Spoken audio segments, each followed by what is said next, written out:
लगाव नहीं है, कोई लेना देना नहीं।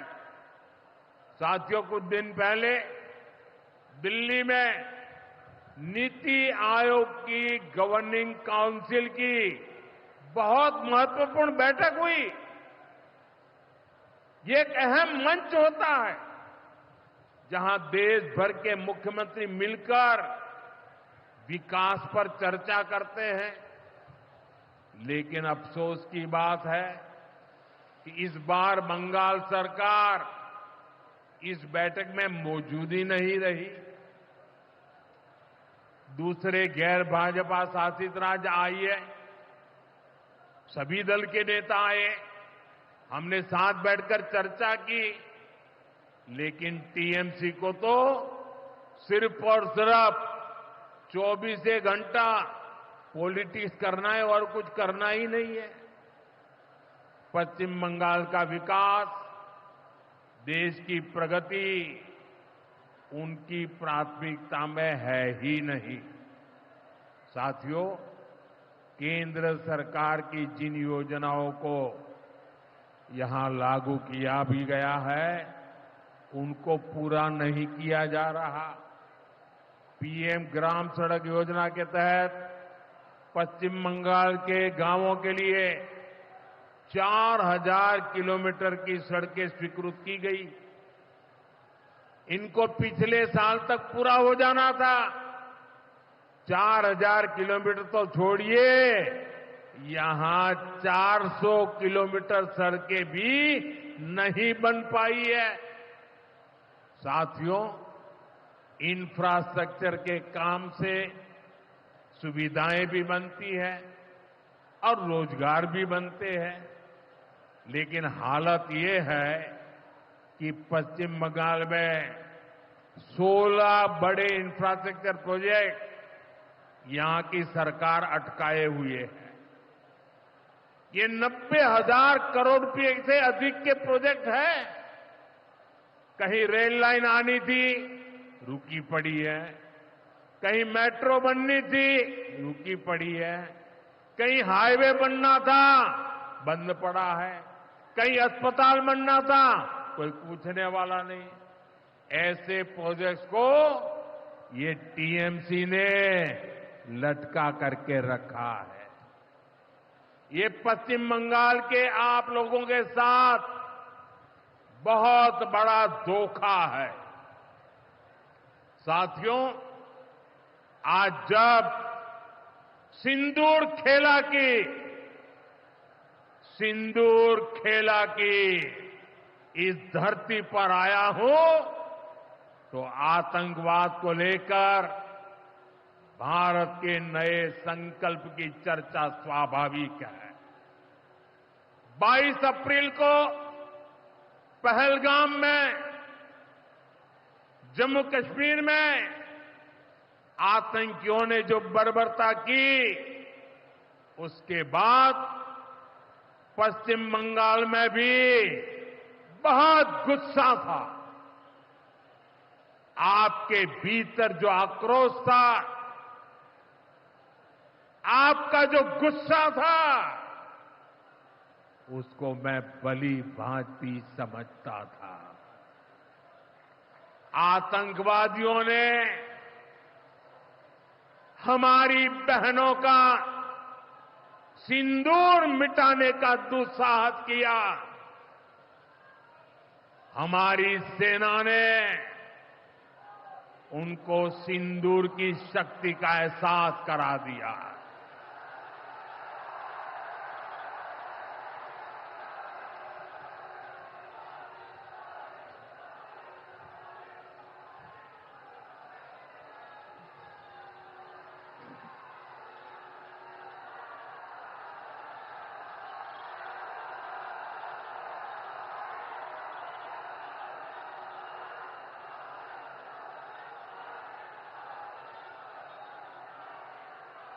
हमने आतंक के उन ठिकानों को तबाह किया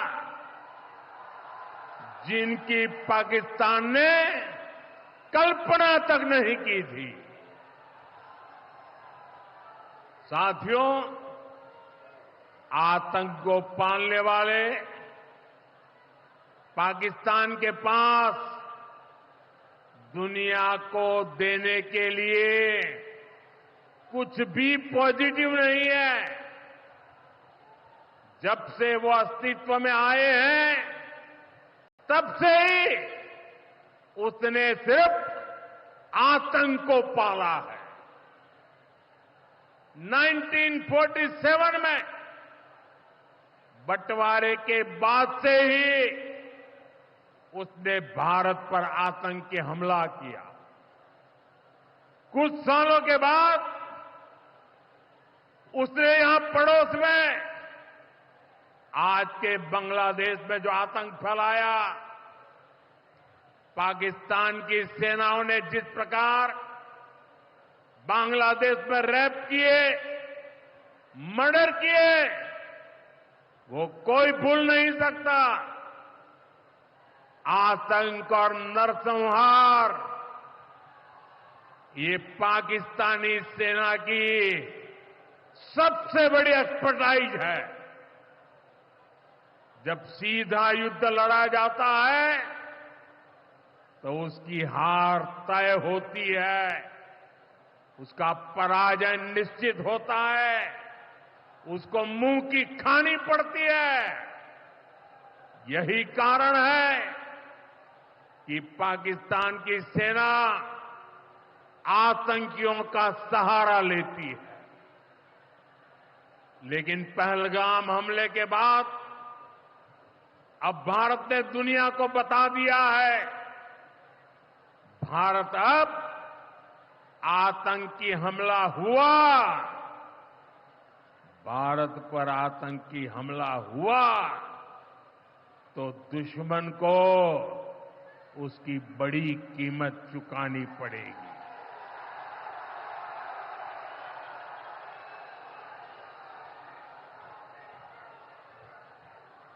और पाकिस्तान समझ ले, 3 बार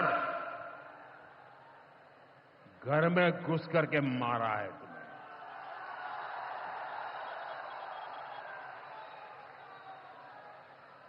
हम शक्ति को पूजने वाले लोग, हम महिषासुर मर्दिनी को पूजते हैं। बंगाल टाइगर की इस धरती से 140 करोड़ भारतीयों का ऐलान है। ऑपरेशन सिंदूर अभी खत्म नहीं हुआ है।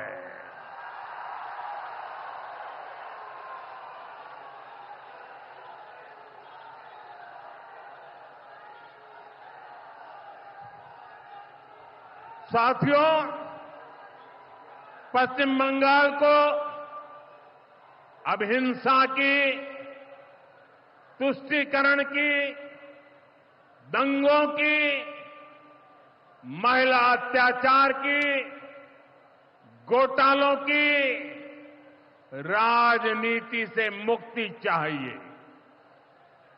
अब पश्चिम बंगाल के सामने भाजपा का विकास मॉडल है।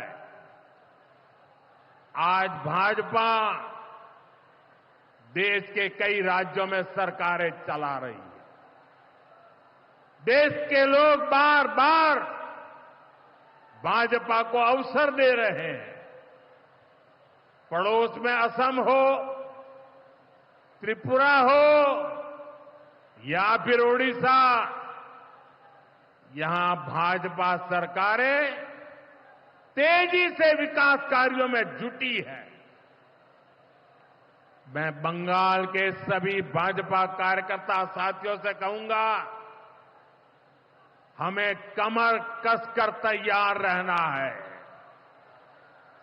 हमारे सामने एक बड़ी चुनौती है कि लोकतंत्र पर पश्चिम बंगाल की जनता के विश्वास को फिर से कैसे बहाल करें। हमें पश्चिम बंगाल के हर परिवार को सुरक्षा की, सुशासन की और समृद्धि की गारंटी देनी है। इसके लिए आने वाले दिनों में अपने प्रयासों को हमें और तेज करना होगा। साथियों, विकसित भारत बनाने के लिए पश्चिम बंगाल का तेज विकास बहुत जरूरी है। हमें पश्चिम बंगाल को उसका पुराना गौरव लौटाना है। ये हम सभी मिलकर करेंगे और करके रहेंगे। एक बार फिर आप सभी को इतनी बड़ी संख्या में यहां आने के लिए बहुत बहुत आभार व्यक्त करता हूं। मेरे साथ तिरंगा ऊंचा करके बोलिए, भारत माता की, भारत माता की, भारत माता की, भारत माता की। बहुत बहुत धन्यवाद।